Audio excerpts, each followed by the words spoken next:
Assalamualaikum teman-teman. Alhamdulillah hari ini kita belajar lagi. Teman-teman, hari ini kita belajarnya PJJ ya. Jadi teman-teman menyimak pembelajaran. Oke teman-teman, sebelum kita mulai kita berdoa dulu ya. Isti'adah dan sikap berdoa. Doa sebelum belajar. Raditu billahi robba wa bil islami dina wa bi muhammadin nabiyya wa rasula. Rabbi zidni ilma warzuqni fahma. Allahumma anfa'ni bima 'allamtani wa 'allimni ma yanfa'uni wa zidni ilma. Zikir di pagi hari. Allahumma bika asbahna wa bika amsayna wa bika nahya wa bika namutu wa ilaikan nusyur. Nah, teman-teman, kita mulai ya pembelajarannya.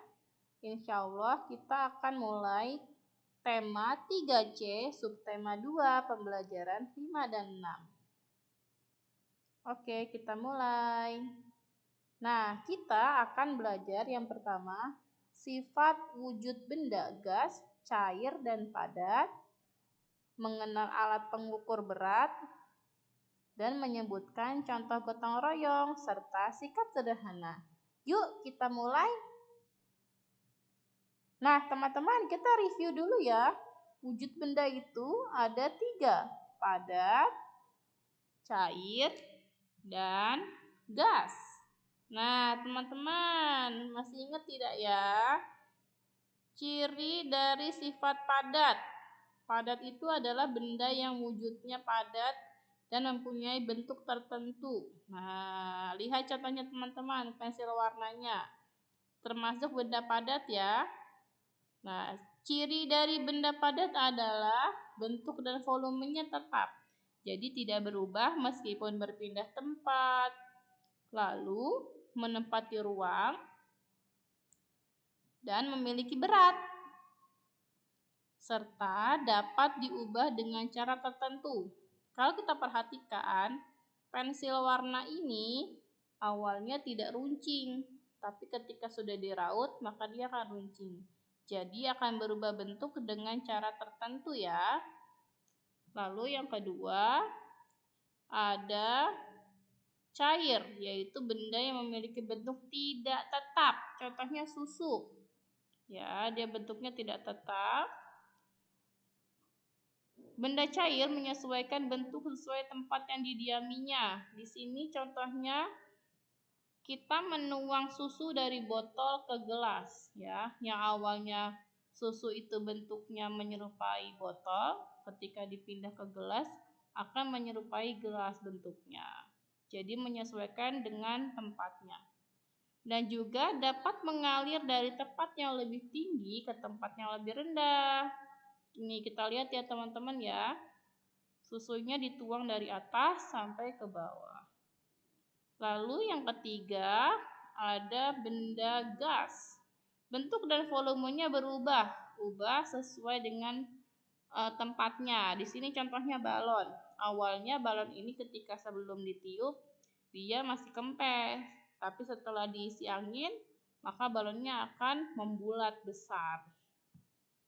Memberi tekanan ke segala arah. Jadi kalau kita tekan bagian balon di salah satu sisinya, dia akan membesar di sisi yang lain.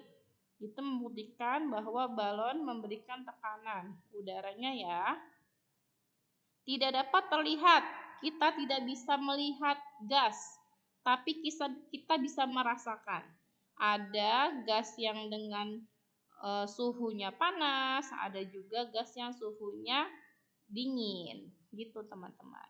Oke, kita lanjut lagi ya. Kita akan mengenal macam-macam alat ukur.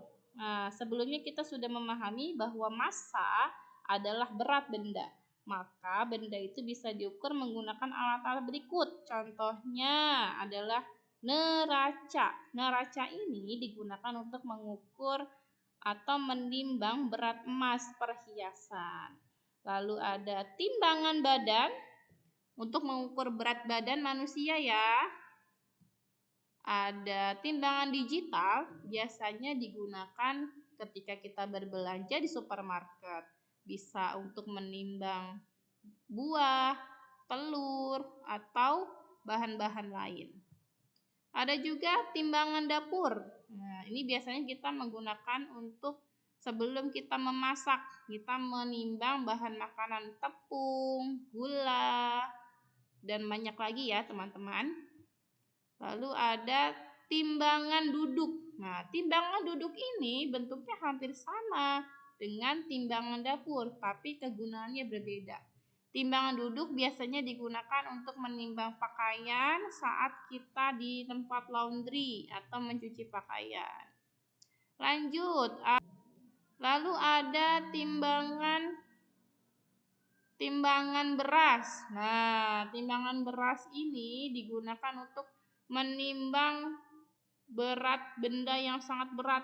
Biasanya itu yang melebihi dari 1 kuintal ya. Biasanya untuk menimbang 1 karung beras, 1 karung terigu, 1 dus makanan atau 1 dus minuman yang berat-berat gitu ya. Lalu ada timbangan pasar. Nah, ini untuk menimbang ketika kita belanja di pasar. Bisa buah-buahan, daging, sayur, telur. Lalu ada timbangan bayi. Nah, timbangan bayi ini sama konsepnya seperti timbangan badan, tapi digunakan untuk bayi karena bayi belum bisa berdiri. Jadi bayinya diletakkan tiduran lalu terlihat nanti beratnya. Ada timbangan gantung. Nah, ini juga untuk menimbang benda-benda yang berat seperti beras, buah dalam satuan karung ya, teman-teman. Gitu. Nah, ini dia alat-alat ukur massa. Diingat-ingat lagi ya, teman-teman. Kita lanjut. Nah, kita akan mengenal macam-macam gotong royong di lingkungan sekitar. Apa saja sih gotong royong itu? Yang pertama, bergotong royong membersihkan lingkungan sekitar. Nah, ini biasanya kegiatannya menyapu ya, membersihkan rumput, memotong pohon yang sudah menutupi jalan, seperti itu teman-teman, supaya lingkungan jalanannya bersih. Lalu ada membuat jalanan desa atau jalanan lingkungan kita. Biasanya di tempat-tempat yang jalanannya rusak. Jadi diperbaiki untuk bisa dilalui kembali oleh kendaraan, tidak becek ya, jalannya jadinya halus gitu. Lalu ada bergotong royong ketika bencana alam. Nah, ini contohnya ketika banjir. Selesai banjir, semuanya bergotong royong membersihkan lumpur dan juga sisa-sisa banjir. Ada juga bergotong royong ketika bencana. Nih, ini tanah longsor ya. Lalu bekerja sama gotong royong untuk membangun jembatan. Biasanya jembatannya rusak karena banjir bandang, jadi dibangun kembali. Nah, selain itu, kita juga harus memiliki ciri hidup sederhana. Sederhana itu berarti menggunakan apa-apa yang kita punya dengan secukupnya, tidak berlebihan ya. Kita tidak boleh memakai perhiasan terlalu banyak. Nah, ini jadi sifatnya memamerkan apa yang kita punya ya, teman-teman. Lalu ada lagi berbelanja terlalu banyak. Ini juga tidak boleh ya. Perbuatan yang harus dihindari. Tidak boleh boros terhadap uang ya, membelanjakan sesuatu yang tidak penting. Lalu kita tidak boleh sombong dan merendahkan orang lain. Nah, kita walaupun punya kemampuan yang banyak, kemampuan yang luar biasa, tidak boleh sombong terhadap orang lain. Dan kita harus bersikap berbagi atau dermawan ya. Ini berbagi dengan orang lain ya, dengan orang yang membutuhkan makanan, dengan uang gitu. Kita bisa berbagi dengan rezeki yang kita punya. Lalu kita juga harus berhemat atau rajin menabung. Nah, di sini teman-teman, kita juga perlu menabung ya, supaya kita tidak boros ya. Itu. Oke, teman-teman. Alhamdulillah teman-teman kita sudah selesai. Sebelum kita tutup, kita berdoa dulu ya. Isti'adah dan sikap berdoa. Doa penutup majelis. Subhanakallahumma wa bihamdik asyhadu an la ilaha illa ant astaghfiruka wa atubu ilaih.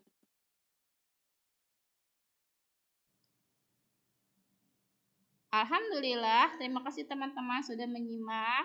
Silahkan teman-teman bisa review lagi, baca bukunya, dan tetap semangat belajarnya, jaga kesehatan, jangan lupa tetap sholat 5 waktu ya. Wassalamualaikum.